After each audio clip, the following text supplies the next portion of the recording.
Officer Mark Thompson thought he could belittle a black woman walking into his precinct.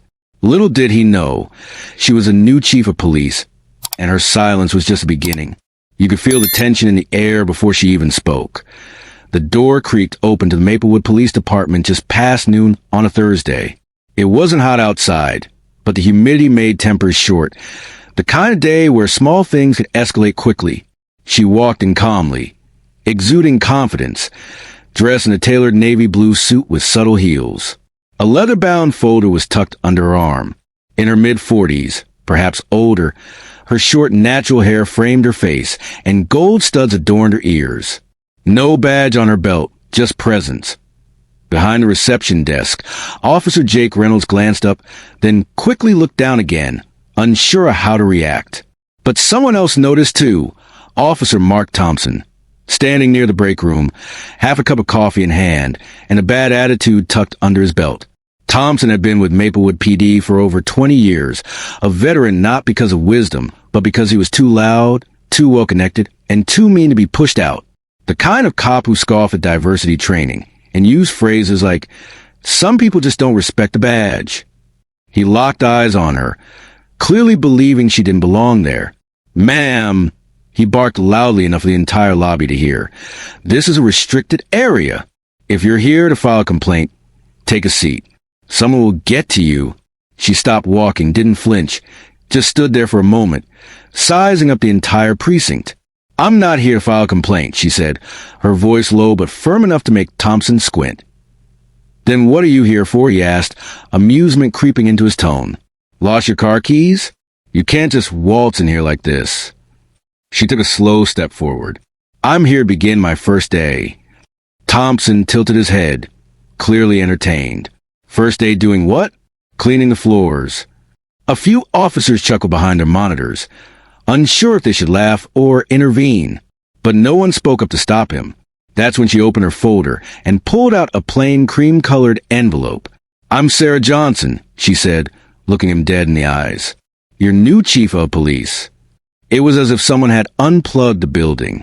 The laughter stopped. The front desk phone kept ringing, but nobody reached for it.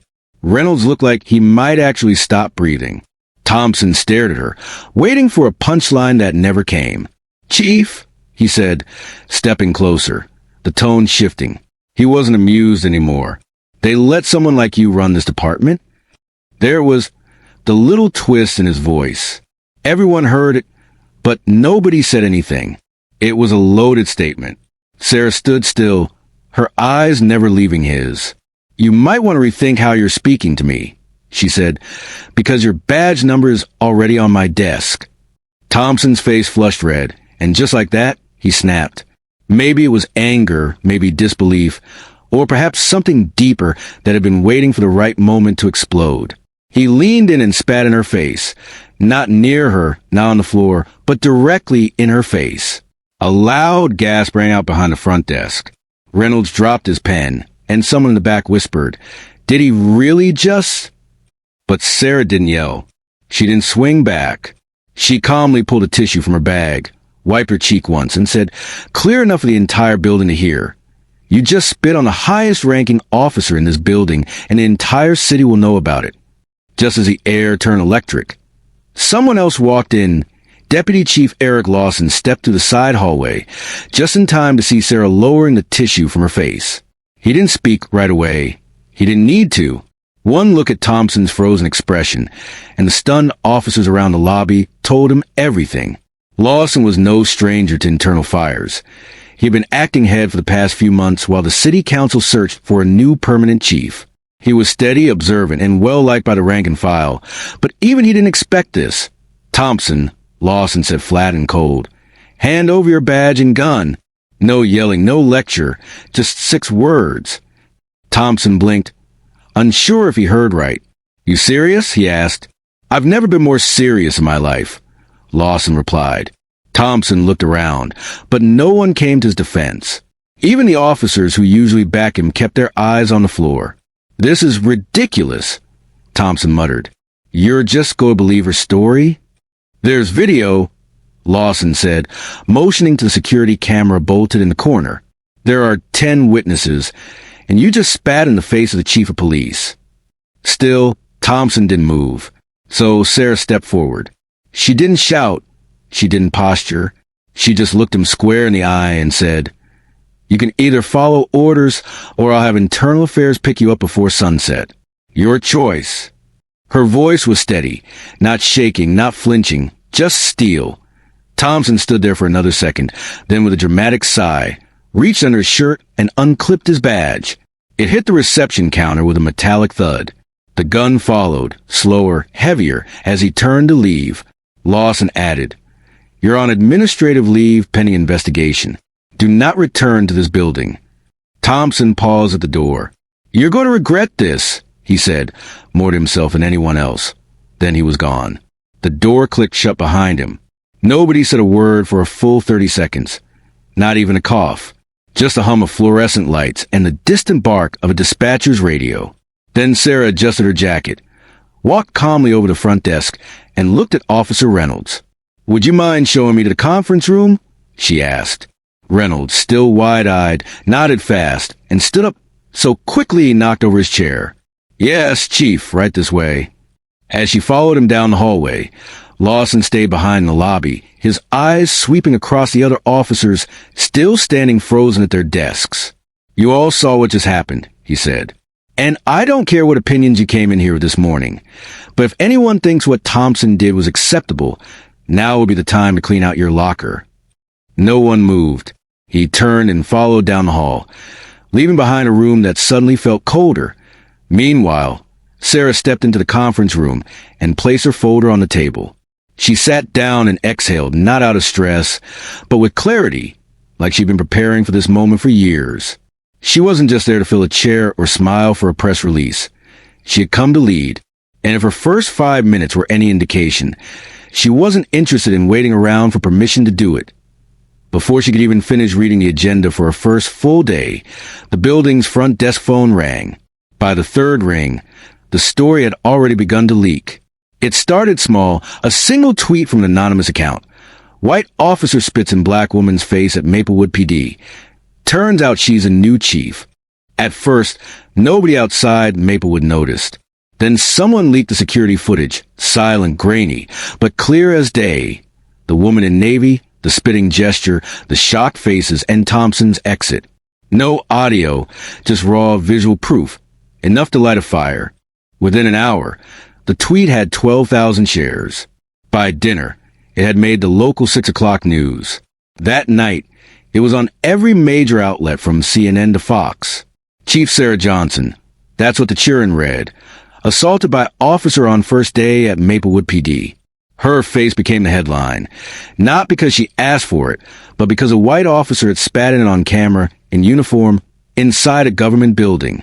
And she didn't flinch, AT her temporary office. Sarah sat across from Deputy Chief Lawson, who held his phone tightly in his hand. "It's out," he said. "Just hit national news. NBC wants a statement. City Hall's asking if we're ready to make one." She didn't look surprised, just thoughtful. "Let it breathe for now," she said. "If they want a statement, tell them I'll speak tomorrow at noon. I'll write my own." Lawson nodded. "You sure about this? You don't have to be the face of this thing. Not like this." "I already am," she replied.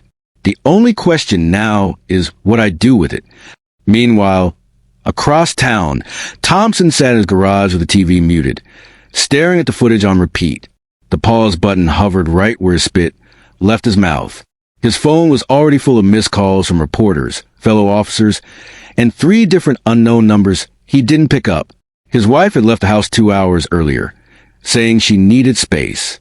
His teenage son texted once, "Dad, what happened?" No response. He didn't think it would go this far. He never did. Down the street, people gathered outside the precinct. Not many at first, 10, maybe 15, holding signs, filming the front doors. By midnight, it was closer to 50. Some chanted Sarah's name. Others just stood there silent, their presence saying enough. No one had planned it. There were no flyers. It just happened. Inside the station, younger officers stood near the windows watching. Some took pictures.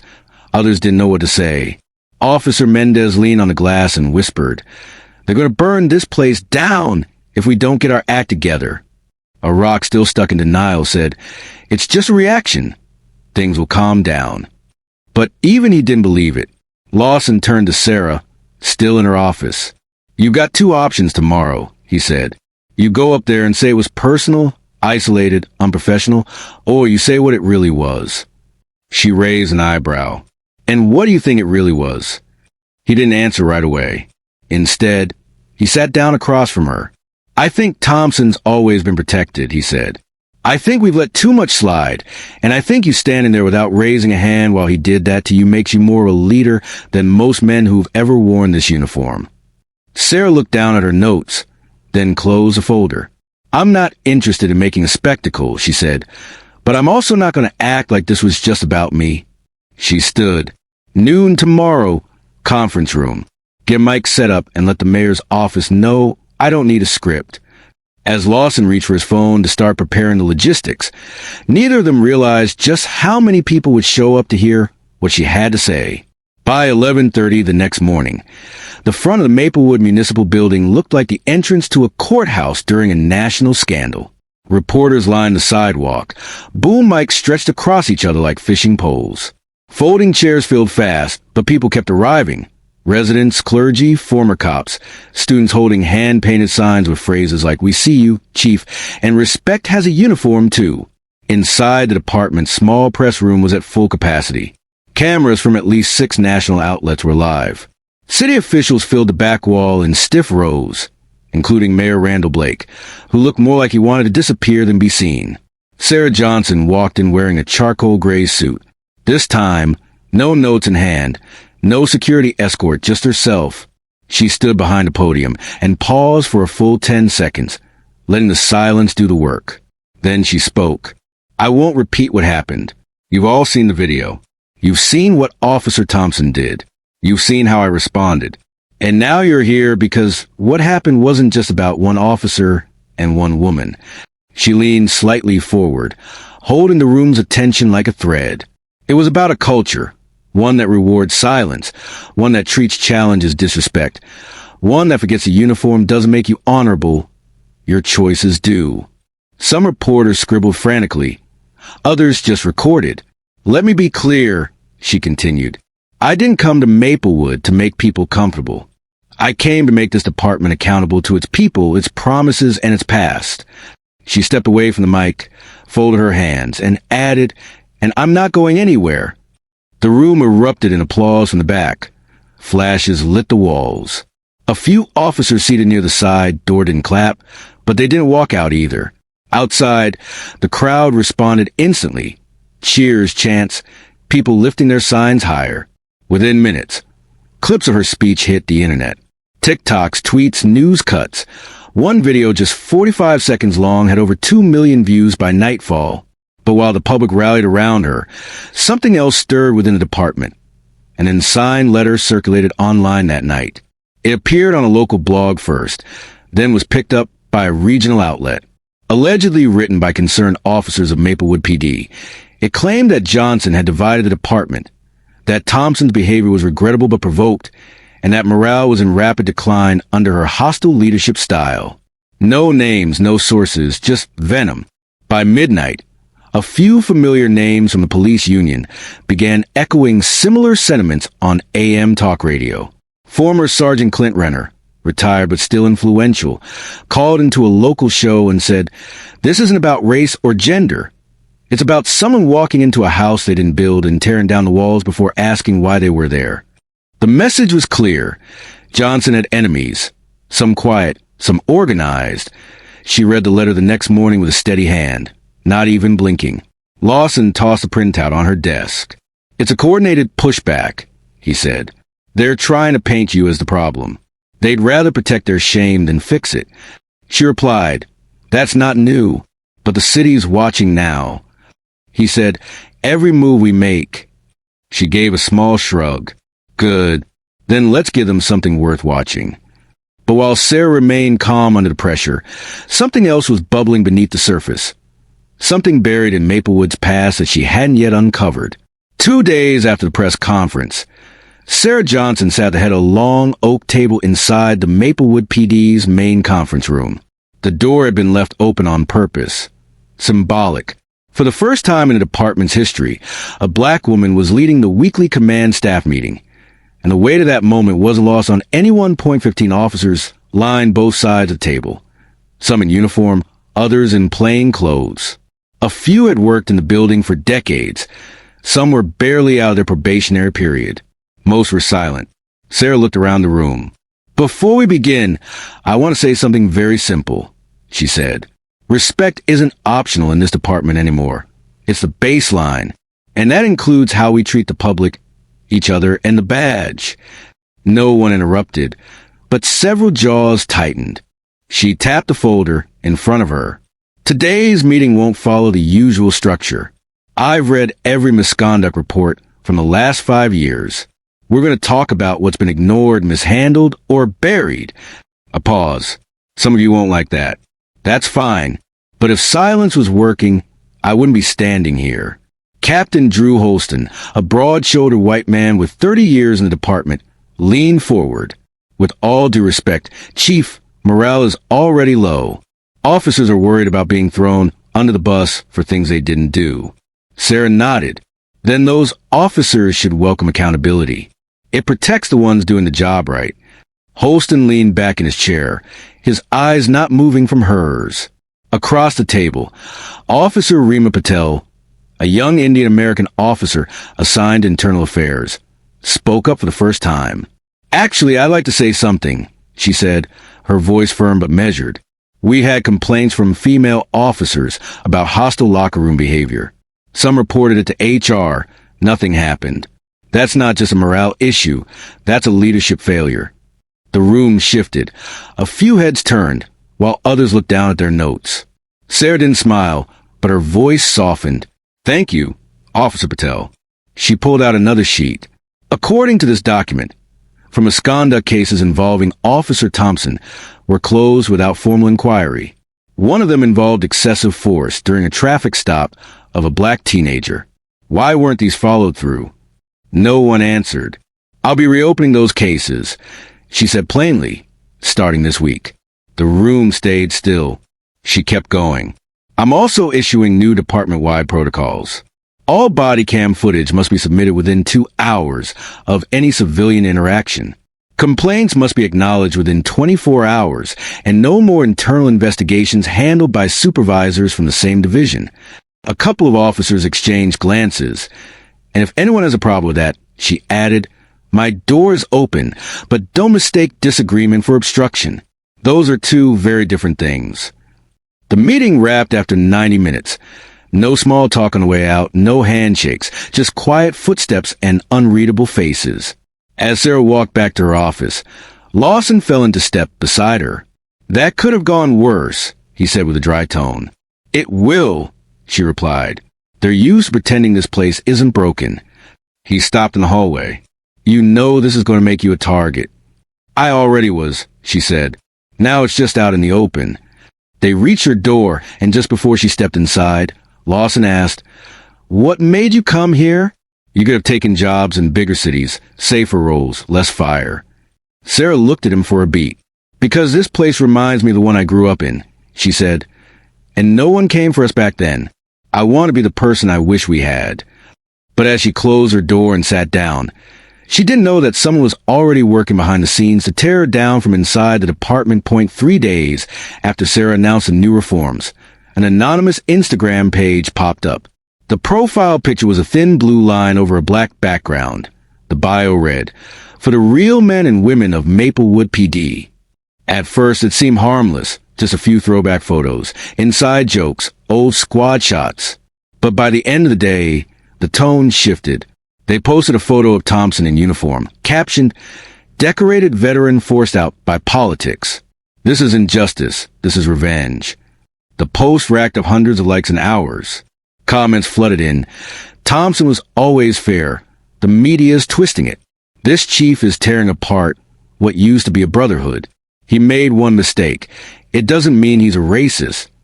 That night, someone slipped a typed letter under Sarah's office door. No signature, no handwriting. It read, We know what you're trying to do, but you don't belong here. This isn't your fight. She read it twice, folded it in half, and slid it into a manila folder marked threats. Lawson came in minutes later, holding a printout of something else. You need to see this, he said, placing it on her desk. It was a group text thread between a dozen current officers. Screenshots had been leaked to a local reporter. One officer wrote, "She's got the whole city fooled, but we know what she is." Another replied, "Won't last 6 months. Keep smiling for cameras, Chief." And another, "She should be grateful Thompson didn't do more." Sarah read them all silently, no expression, no twitch. "They're scared," she said finally. "This isn't strength. It's fear dressed up as confidence." But it was organized now, Lawson said. This isn't just passive resistance. They're laying groundwork trying to frame you as unstable, divisive, unqualified. "I've been called worse," she said. But even as she said it, she felt the edge of something she hadn't let in before. Exhaustion. The kind that crawls up behind her eyes, not because of the work, but because of the walls built to stop it. Later that afternoon, the union called a press conference of their own. Officer Clint Renner, who had retired 2 years earlier but remained deeply tied to department politics, stood at the podium. "We respect the chain of command," he began, "but we also expect our leaders to show respect back. Morale is at an all-time low. Officers feel targeted, not led. We believe Chief Johnson's policies have created an atmosphere of fear, not reform." Reporters asked if they condone Thompson's actions. "We don't support what happened," Renner said carefully, "but we also don't believe it reflects who he is as a man or an officer." A reporter asked if the union would be seeking his reinstatement. "We're reviewing all options." Sarah watched the broadcast from her office, arms crossed, expression unreadable. Her phone buzzed with texts from other departments around the country, some offering support, others warning of what was coming. Officer Patel knocked and stepped in. "Chief, we've just received a tip," she said. An old IA case connected to Thompson was never officially closed. A civilian claimed he was threatened at gunpoint during a traffic stop 3 years ago. Witness statements were missing. "I think someone buried it," Sarah said immediately. "Reopen it." Patel asked about the leak. "Let it happen," Sarah replied. "If they want a war, they'll have to fight it out in the light." But she didn't know that someone from inside the precinct had already made contact with a lawyer, someone ready to speak out with more than just screenshots, someone who'd lived through Maplewood PD's buried history. The email hit Sarah's inbox just before 6 a.m. The subject line was simple. "We've met before.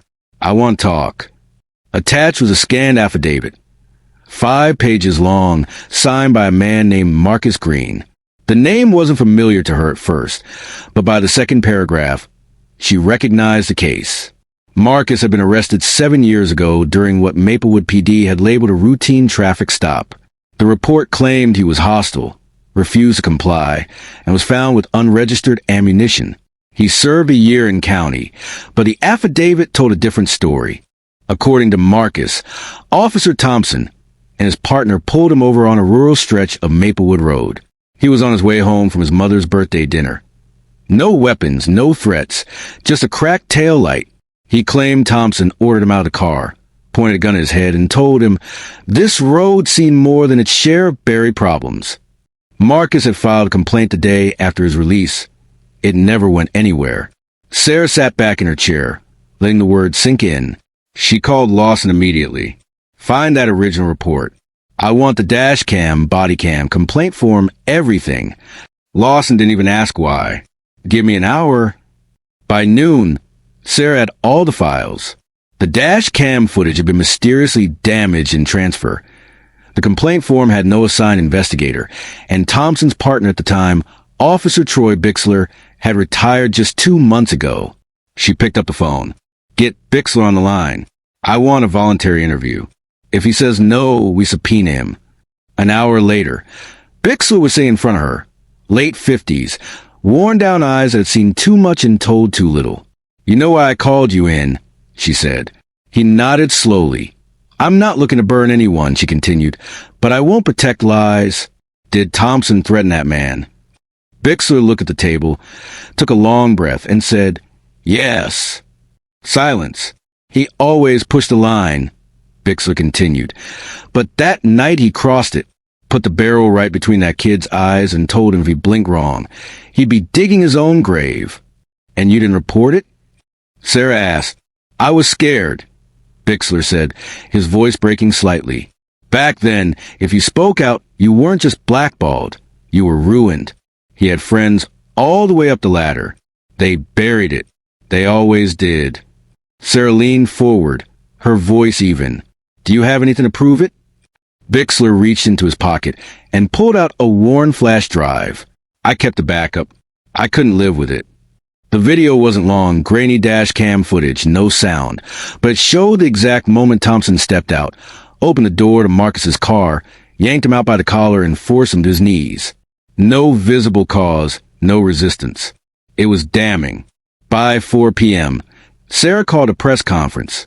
No fanfare this time, just a printed statement and one microphone. We have reopened multiple misconduct cases involving former Officer Thompson, she announced. Evidence has been recovered that suggests a pattern of behavior previously ignored by this department. That ends now.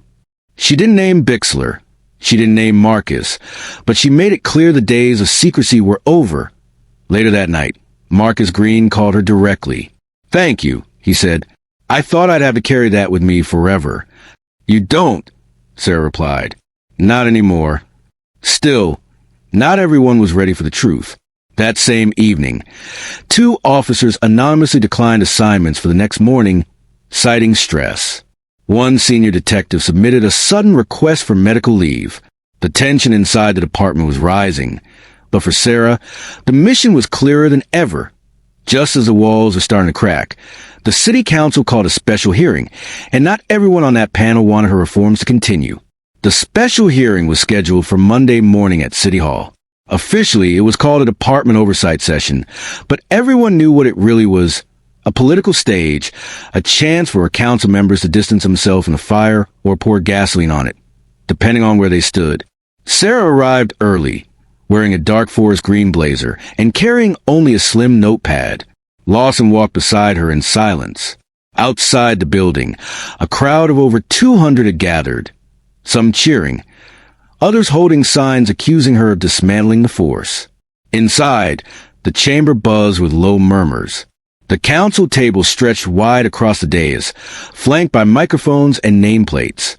Among them was Councilwoman Greta Long, who had publicly supported Sarah's appointment, and Councilman Brad Holcomb, who never did hide his disdain for what he called social justice hires. Sarah sat at the witness table, adjusted the mic once, and waited. Holcomb leaned forward first. Chief Johnson, he said, his voice dripping with polite hostility. Since your appointment, this department has seen a spike in resignations, disciplinary reopenings, and public unrest. Do you believe your leadership style has contributed to the destabilization of Maplewood PD? Sarah didn't blink. If by destabilization you mean shedding a culture that protects misconduct, then yes, that was the point. Gasps from the gallery. Holcomb's jaw clenched, but he masked it with a smirk. Do you consider it wise, he continued, to open decades-old cases that were legally closed? They were closed procedurally, she replied, not ethically. Councilwoman Long stepped in. Chief Johnson, can you clarify what you found during your review of misconduct cases? Sarah nodded. We've uncovered evidence that at least 5 internal complaints involving excessive force and discriminatory behavior were never properly investigated. In some cases, documentation was removed. In one case, video footage was intentionally altered. More murmurs. Holcomb raised a hand. Chief, are you suggesting your predecessors were involved in a cover-up? I'm not suggesting, she said. I'm stating it, and the evidence will be turned over to the State Attorney General's office. That shut the room up. After the session, reporters swarmed the exit. Sarah answered 2 questions, then stepped aside as a young man approached her quietly from the crowd. He looked nervous, holding a folder close to his chest. My name is Elijah Carter, he said. I used to be an officer here briefly back in 2012. She nodded. Go on. They forced me out, he said. Said I wasn't a good fit. What they meant was I spoke up about what I saw. I wrote everything down back then. Dates, names, reports that vanished. I've kept it all. He handed her the folder, and for a split second his eyes softened. I didn't think anyone would care, but now maybe. She took the file and thanked him. Inside were handwritten notes, copied disciplinary records, and even a photo of a whiteboard from the old locker room filled with racist jokes written in permanent marker. That night, Sarah laid everything on her desk. It was like peeling away drywall and finding termites. Later, she and Lawson reviewed the material together. "This doesn't just back up what we found," he said. "It shows it was systemic, passed down, protected." "We can't fix what we won't name," Sarah replied. And outside, the city was watching. The divide was growing. On local radio, callers debated whether she was saving the department or burning it down. Churches were split. Local businesses picked sides. High school teachers discussed the story in class. Some called her a hero. Others called her a problem. But in every corner of Maplewood, one thing was clear. This wasn't just about one officer spitting in someone's face. It was about decades of silence and what happened when someone finally broke it. But the fight wasn't over yet because Thompson had just lawyered up, and he was about to make a very public return. The courthouse lobby was a wall of noise. Reporters elbowed past each other. Flashes went off every few seconds, and spectators lined the hallway outside courtroom 3B. Officer Brian Thompson, clean-shaven, suited and flanked by his legal team, walked through the crowd with the kind of smug defiance you could smell. He wasn't in cuffs. He wasn't even late. This was a voluntary hearing. His attorney, Monroe Kells, had requested it to clear Mr. Thompson's name in light of recent public attacks on his character. But the real goal? Stage a comeback. Inside the courtroom, the benches were packed. Cameras were banned, but microphones were everywhere. Chief Sarah Johnson sat near the front, not at the witness stand yet, just watching, calm as ever. Judge Myra Kellum presided, known for her no-nonsense demeanor and her tendency to cut through theater with sharp tongue. Kells began, "My client is not perfect," he said, standing confidently, "but has given over 2 decades of service to Maplewood PD. He's being vilified based on one moment taken out of context and repeated endlessly online." He pointed to a stack of papers. "We have character letters from fellow officers, former supervisors, and community members. We intend to show that this department has turned against its own." He paused, then turned toward Sarah. "And we also believe that Chief Johnson has created a hostile, retaliatory environment that targets anyone who disagrees with her methods." The courtroom stirred. Judge Kellum raised a hand. "Mr. Kells, you'll stick to factual claims, or I'll end this hearing now." Kells nodded. Then it was Sarah's turn. She walked to the front without notes. No theatrics. "I'm not here to destroy a man's career," she began. "I'm here because a man in uniform spat in my face while I was wearing mine." She let that sit. "I didn't file a lawsuit. I didn't press criminal charges. I didn't leak the video. But I did make a decision that no one, regardless of their years in service, gets to assault another person and hide behind a badge." She looked at Thompson. His behavior wasn't out of character. It was consistent with old complaints, with buried evidence, with patterns that this department ignored for far too long.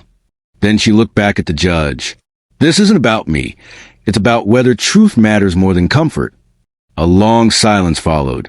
Thompson's expression didn't change. He stared ahead like he was waiting for it all to blow over. But then the unexpected happened. The court allowed testimony from Elijah Carter. Elijah stepped up nervously, holding his worn-out folder. His voice cracked at first, but he kept going. "I joined Maplewood PD thinking I'd help people. But once I was inside, I realized something else ran this place. I watched men like Thompson humiliate civilians, use slurs, destroy body cam footage. I reported what I could. I was told I was too sensitive." He held up a photo. "This hung in the locker room for 2 years. Everyone saw it. No one cleaned it off." When Elijah sat down, Kells tried to redirect, but the air had shifted. Judge Kellum finally spoke.